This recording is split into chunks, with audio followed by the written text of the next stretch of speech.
MK times news में आपका स्वागत है। मैं हूं एमके आजाद। आज हम बात करेंगे कि क्या भारतीय जनता पार्टी के अंदर खाने की लड़ाई इस चरम पर पहुंच गई है कि बताया जाता है कि 3 दिसंबर से पहले जो आगाज सामने नजर आ रहा और सबका जुड़ाव उत्तर प्रदेश की राजनीति से होता हुआ दिखता है, तो इसे क्या कहा जाए। वैसे तो सीएजी की रिपोर्ट में जिस तरह से केंद्रीय मंत्री नितिन गडकरी जी और शिवराज सिंह चौहान को घेरने की कोशिश की गई है, वो किसी से छुपी बात तो बिल्कुल नहीं है। जिस तरह से कैग की रिपोर्ट में नितिन गडकरी के विभाग कटघरे में खड़ा हो गई, उसी तरह भारत सरकार के महत्वाकांक्षी योजना आयुष्मान कार्ड और जिस तरह से मध्य प्रदेश में शिवराज सिंह चौहान कटघरे में खड़ा हुए, वो किसी से छुपी बात तो बिल्कुल नहीं रह गई है। लेकिन इस बीच में लगातार जो खबरें सामने आ रही है, उससे भारतीय जनता पार्टी के अंदर खाने की लड़ाई को पूरी तरह से विपक्ष के लोग चटकारे लेते हुए नजर आ रहे हैं। और वो ताजा उदाहरण इस वक्त में अहमदाबाद और गांधीनगर में आईटी के छापे को लेकर बताया जाता है।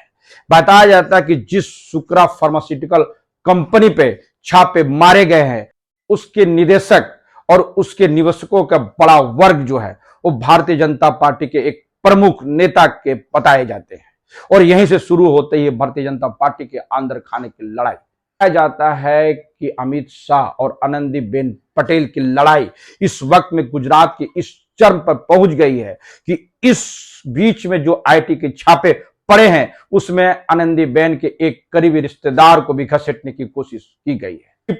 और बड़ा दिलचस्प नजारे हैं कि इस पूरी प्रकरण में गुजरात के आईटी अधिकारी को शामिल नहीं किया गया है। और वो सब कुछ उस वक्त में होता हुआ दिखता है जब अमित शाह के इशारे पर पूरी तरह से इस कार्यक्रम को अंजाम दिया गया है। और इसी को लेकर राजनीतिक भूचाल भारतीय जनता पार्टी के अंदर में मच गया है। के खिलाफ मुखर होकर अपनी बात आला प्रमुख को बताने की कोशिश की है। इस बीच में अमित शाह की चाणक्य नीति अपने तमाम विरोधी, जो उनके राजनीतिक विरोधी माने जाते हैं, सबको निपटाने की पूरी कवायदे कस चुकी है।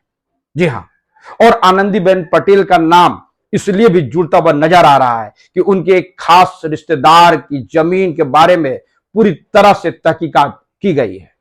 और आपको बता दें कि आनंदीबेन पटेल इस वक्त में उत्तर प्रदेश की गवर्नर है और आदित्य योगीनाथ के एक करीबी अधिकारी की ही जब पूरे छापे पड़ गए थे और जांच एजेंसियों की रडार पर जब उनके खास अवस्थी नजर आने लगे थे, तो इसे क्या कहा जाए और कैसे देखते हैं, यह आप पर निर्भर करता है। लेकिन अंदर खाने की लड़ाई पूरी तरह चरम पर है। दिन के बाद भी योगी आदित्यनाथ एक डीजीपी नियुक्त नहीं कर सके।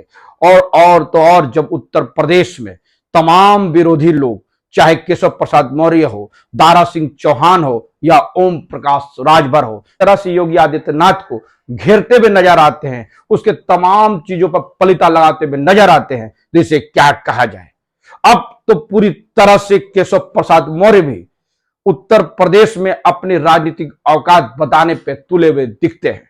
उनकी हिमाकत इस बात से समझा जा सकता है कि जब कैबिनेट की मीटिंग होती है, उससे वो गायब रहते हैं, लेकिन वह दूसरे कार्यक्रम में शामिल होकर पूरी तरह से योगी आदित्यनाथ को टेंगा दिखाने की पूरी तरह कवायदे करते हुए नजर आते हैं। बात चल रही थी सुक्रा फार्मा को।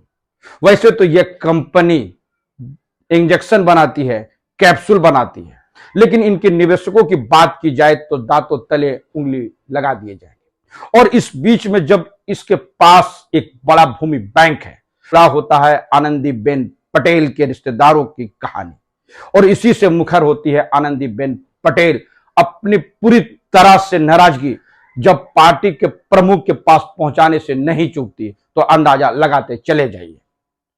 तो हम बारी बारी से बताएंगे और आप देखते चले जाइए स्क्रीन पर कि किस तरह से यह कंपनी काम करती है, कौन इसके प्रमुख है, किसके पास इस नेतृत्व है और कौन कौन लोग इस निवेशकों पर शक जाहिर की जा रही है, जिसको लेकर आईटी के काम खड़े हुए थे और अमित शाह के इशारे पर सब कुछ किए जा रहे हैं। इस बात की संभावनाएं विपक्षी पार्टी लगातार करते हुए नजर आ रहे हैं। तो क्या 2024 से पहले भारतीय जनता पार्टी के अंदर खाने की लड़ाई इस कदर पहुंच जाएगी कि चुनाव में पूरी तरह से बिखराव होता हुआ दिखेगा? इसी को लेकर आरएसएस भी कई बार भारतीय जनता पार्टी को चेता चुके हैं।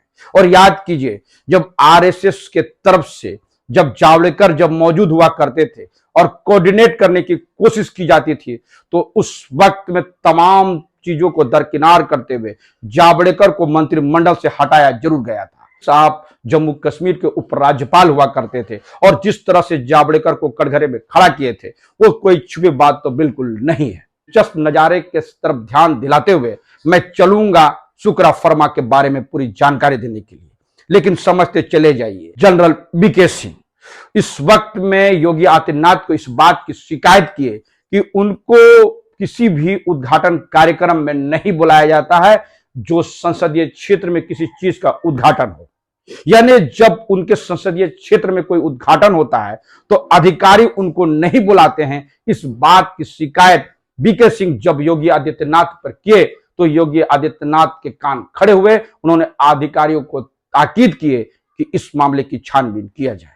क्या ऐसा संभव है कि केंद्रीय मंत्रियों को अधिकारी अपने कार्यक्रमों में नहीं बुलाएंगे जो उनके संसदीय क्षेत्र में रहते हैं?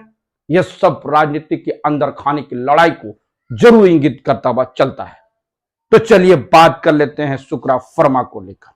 आप देखते चले जाइए और समझते चले जाइए कि यह इंजेक्शन और दवा और कैप्सूल बनाने वाली कंपनी के अंदर खाने की जो लड़ाई है, किस तरह से और कौन कौन लोग इसके प्रमुख और निवेशक हैं, जिसके बारे में शक सुबह बताए जा रहे हैं। तो देखते चले जाइए। सबसे बुरी खबर तो इस छापे में यह आई, सबसे बुरी खबर तो इस बात को लेकर आया कि फार्मा बोर्ड के निदेशक में एक ऐसा व्यक्ति शामिल है जिसका परिवार भारत के प्रधानमंत्री नरेंद्र मोदी के बेहद करीबी बताए जाते हैं।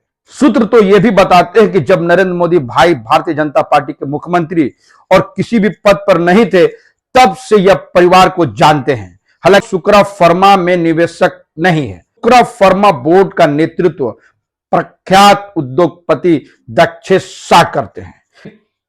निवेशकों में स्थानीय भाजपा नेता और अहमदाबाद बोर्ड के अध्यक्ष सुजय मेहता और उनकी पत्नी पायल शामिल है। पायल की बहन की शादी दक्षेश शाह से हुई है। यह परिवार बहुत सुसंस्कृत और सुशिक्षित माना जाता है। एक बात और भी सामने आते हुए चली गई है कि जिस गुट के साथ शुक्र गठबंधन की नजदीकी रही है, वह इस समय दूसरे गुट की तुलना में कमजोर स्थिति में है। गोपनीयता सुनिश्चित करने के लिए शुक्र समूह की छापेमारी की जानकारी अहमदाबाद से सभी संबंधित आईटी अधिकारियों के साथ साझा नहीं की गई है। ये बात है कि पूरी तरह से गुजरात के आईटी अधिकारियों को इससे दूर रखा गया है।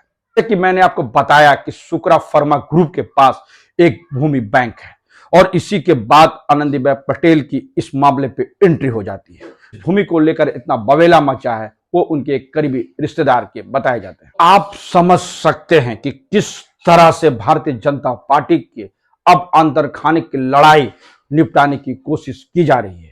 उनकी हकीकत सामने चलते चले जाएगी और याद करने की जरूरत है कि जिस वक्त में महाराष्ट्र में एक नारा गूंजा था कि नरेंद्र के बाद देवेंद्र, यानी देवेंद्र फडणवीस की बात की जा रही है, उसके बाद जो सामने आया, कहा जाता है कि अमित शाह ने वो रणनीति बिछाई कि एक तरह से शिंदे को मुख्यमंत्री बनाया गया तो उसी तरह दबाव बनाकर देवेंद्र फडणवीस को उप मुख्यमंत्री बनाए गए ताकि उनको अपने राजनीतिक औकात का एहसास होता हुआ दिखे। और तो और जिस तरह से अमित शाह और योगी के बीच में सब कुछ होता हुआ दिखता है कि जो सबसे ज्यादा योगी आदित्यनाथ को उल्टा सीधा कहने वाले ओम प्रकाश राजभर मंगरू चाचा थे, उन्होंने जो शब्दों का प्रयोग योगी आदित्यनाथ के लिए किए उसके दरवाजे तो योगी आदित्यनाथ ने जरूर बंद किए, लेकिन अमित शाह जब ओम प्रकाश राजभर को दिल्ली में बुलाकर माला पहना दे और उसे कहा जाए कि आप उत्तर प्रदेश चले जाइए, आपको मंत्री बनाया जाएगा, और जिस दम के साथ ओम प्रकाश राजभर यह कहते हुए नजर आते हैं कि मैं मंत्री जरूर बनूंगा, और तो और दारा सिंह चौहान जो चुनाव हार गए बुरी तरह से, वो भी मंत्री बनेंगे। और याद करने की जरूरत है कि केशव प्रसाद मौर्य भी चुनाव हार गए लेकिन उनको डिप्टी सीएम बनाए गए। और ये सभी लोग योगी आदित्यनाथ के पूरी तरह धूर विरोधी बताए जाते हैं। तो ऐसी कौन सी परिस्थिति देश में अचानक खड़ी हो गई तरह से उत्तर प्रदेश के मुख्यमंत्री आदित्य योगी नाथ के अवस्थी और दूसरे अधिकारी जब केंद्रीय एजेंसियों के रडार पर मौजूद हो, एक डीजीपी चुनने का अधिकार भी योगी आदित्यनाथ के पास नहीं रहेंगे तो इसे क्या कहा जाएगा। अंदर खाने की लड़ाई तो उस वक्त में और भी सामने आएगी जब 3 दिसंबर को 5 विधानसभा के चुनाव के रिजल्ट आएंगे। अंदर खाने की बातों पर यकीन किया जाए तो भारतीय जनता पार्टी के बीच में इस वक्त में जो घमासान है वो चरम पर पहुंच गई है और इसकी वानगी और इसकी पूरी जानकारी आरएसएस के सभी दिग्गजों को है और भारतीय जनता पार्टी को सभी दिग्गजों को है। ये पार पाने की जुगत और जुगाड़ किसी के पास नहीं है। यही है भारतीय जनता पार्टी का। तो पिक्चर अभी बाकी है, आने वाले समय में हम इस बारे में और ज्यादा खुलासा करते हुए नजर आएंगे। तो हमारा ये वीडियोज आपको कैसा लगा अपने कमेंट्स बॉक्स में जरूर कमेंट्स करें और जिन्होंने अभी तक हमारे न्यूज को सब्सक्राइब नहीं किया उसे निवेदन की सब्सक्राइब जरूर कर दे। नमस्कार।